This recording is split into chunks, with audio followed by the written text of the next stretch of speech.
Та нэг Candy Crush тоглож үзүүлээч. Нүгээр. Чи хэдгээр үе дээр нь яваа юм? Би ерөөсөө үе юм уу мэдэхгүй танаас аминдаа сурах гээд тахгүй юу? Тэрнээс ч хойш би Candy Crush гэдэг юмыг мэдсэн байхгүй юу? Цаа болж үзтээ. Нэрээ. Хүн болгон л тоглодог штэ. Уу харин би одоо Би л тоглолцсон нь буруу байхгүй. Би өөрөөсөө алдах ирэхгүй хүн штэ. Тэ. Би алдсанд л хамгийн учир нь байгаа байхгүй. Тэрнээс биш тэ өөр хүн магадгүй зоригт гişүн тоглож исэн бол нэг юм болохгүй штэ. Тоохгүй штэ. Би л өөрөө алдчих тоглосон доо. Ингээл би эний чинь анх мэддгүй байсан. Миний охин надад зааж өгсөн байхгүй.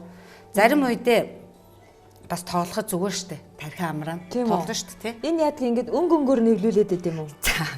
Нэр манжил уунгарны. Одоо юу? Энэ нэг цагаануудын алга болгодгийг эднэрийгээ эвлүүлээд тий. Тий. Тэгээ дөрөөр унагуул, мунагуул нэг ийм одоо хөндлөн бууддаг л юм гарч ирдгийн.